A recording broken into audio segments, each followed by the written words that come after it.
कीर्ति मैया से पूर्णमासी बोली, मैया देख लियो कैसी छवि लग रही है, कैसा अद्भुत लग रहा है स्वरूप। मैया बोली, मैं तो मनी वैसे ही चिंता कर रही, वास्तव में ऐसा लग रहा हो कि जैसे मानो हमारी लाली और ये लाला दोनों एक दूजे के काजे ही बने हैं, दोनों की छवि एक दूजे के काजे ही प्रकट भई है। उत वनमाल इत भ्रकुटी विशाल सोहे। दर्शन करो कैसे लग रहे हैं दोनों। ठाकुर जी के बगल में बैठते किशोरी जी कैसी लग रही है, मानो जैसे किशोरी जी तो कोई स्वर्ण की अंगूठी हैं और वह स्वर्ण की अंगूठी में नील मणि श्री कृष्ण लगे। दर्शन करके सब सखियां, सब बरसाने की गोपियां निहाल हो गई। सब कहने लगी, मैया अब तो तुम मुहूर्त मत न करवाओ, अब तो तुम कोई की प्रतीक्षा मत करो, ब्याह कर ही दो, आज लाला सही हाथ पड़ गयो आगे।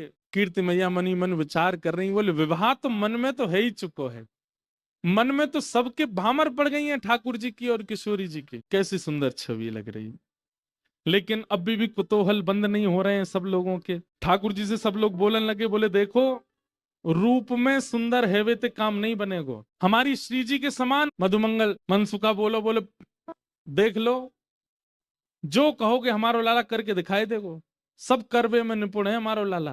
एक बहुत सुंदर भाव है। बै मनसुखा कहने लोगों, लाला वंशी बजाए के दिखा दे इन लोगन को। ठाकुर जी ने जैसे ही वेणुनाद अपने अधर पर धारण करी, वंशी अपनी कोमल उंगलियों से उसके छिद्रों को आच्छादित करते हुए जैसे ही प्राण पिरोए वंशी में, आधे से ज्यादा जितनी सखियां वहां खड़ी थी सबको मूर्छा जैसी आने लग गई। जिन जिन पर किशोरी जी की दृष्टि पड़ रही थी केवल वो बची, बाकी सब तो जैसे मूर्छित होने लगी। और इतना ही नहीं हुआ, आकाश मार्ग में गंधर्व प्रकट हो गए, सरस्वती प्रकट हो गई, आदि कवि ब्रह्मा प्रकट हो गए, इंद्र प्रकट हो गए, और बरसाने में सब प्रकट होकर के ठाकुर जी की मधुर वंशी को सुनकर के झूमने लगे।